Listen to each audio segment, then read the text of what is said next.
Good morning, bonjour, buongiorno. Welcome to my nuclear teaching of today, February 7, 2023, Tuesday. As always, independent, knowledgeable, inspirational, and without compromise, because nuclear is the best we have. We know this since 60 years. Atoms for Peace. It's not an opinion, it is science. So, what will I talk about today? I will talk about the future of nuclear. The last weeks and months I've been posting and teaching about the blessings of nuclear, highest output with lowest input and lowest footprint. It's the best we have, it's science. So that's good. Why is then nuclear not everywhere yet? Well, that's because there is still some work to do with connecting the cognitive brain with the emotional brain of many people. And also the nuclear industry itself needs to do a much better job in marketing. But if we do all that, I am convinced, and this is my first prediction for the future, I'm convinced that by the end of this century, we will have 70 to 80% of our energy mix coming from nuclear power plants. Why? Because it's most effective and most sustainable option that we have, and the economy will drive that.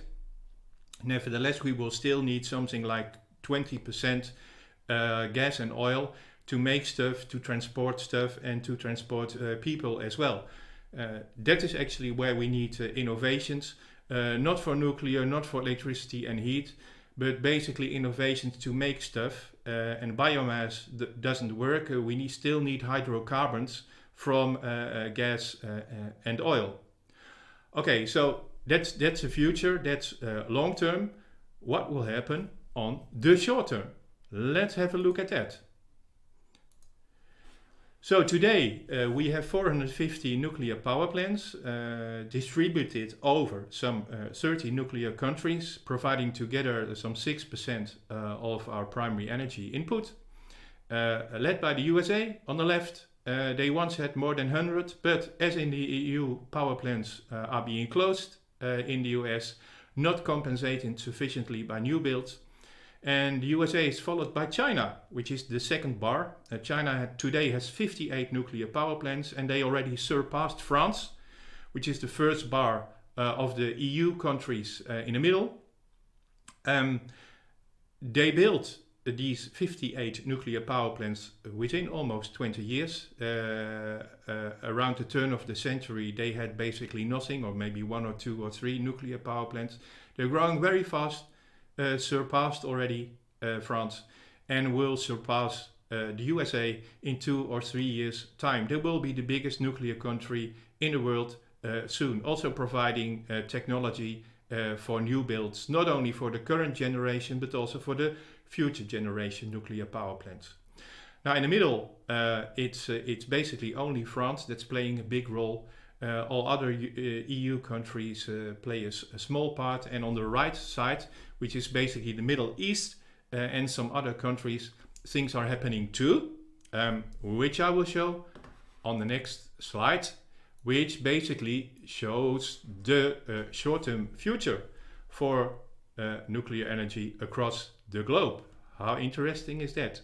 So this is the same graph with the same countries, but also showing not only the current fleet, but also the plants under construction, green, the plants for which already a new build permission has been given, so it's a project, an approved project, that's light orange, and also the nuclear programs, so the planned new build projects which don't have a license yet, but will have a license soon.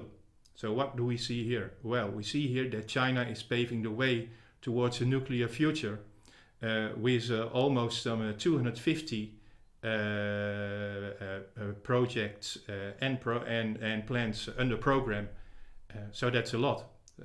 So China basically will tell and teach us in the near future and in the far future how to build nuclear power plants and how to build a lot of them.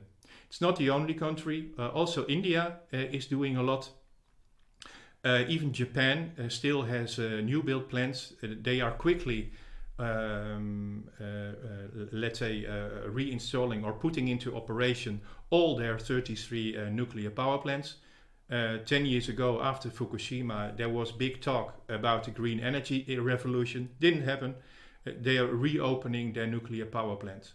And on the right side here, we see several countries in the Middle East, the United Arab Emirates, Saudi Arabia, Turkey, and other countries that have big plans too.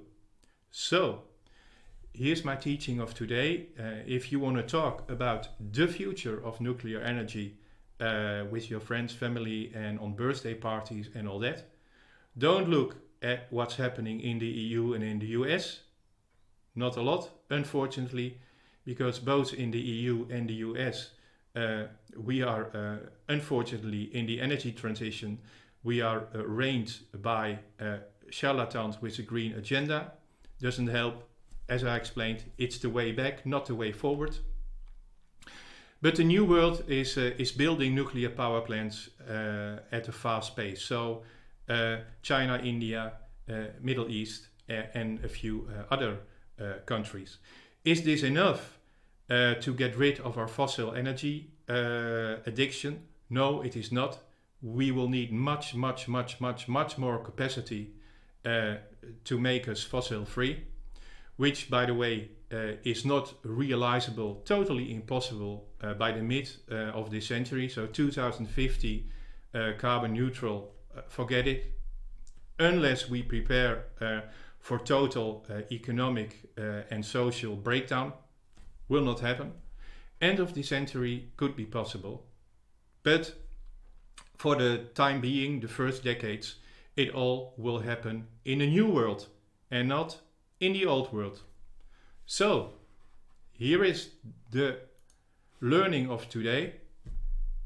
Look at the future of nuclear. Fine. Build nuclear power plants. Great idea. The more, the faster, the better. But for the time being, we have to look at the new world. China, India, Middle East. That's it for today. Thanks for watching. I wish you a great day. Ciao. Alla prossima.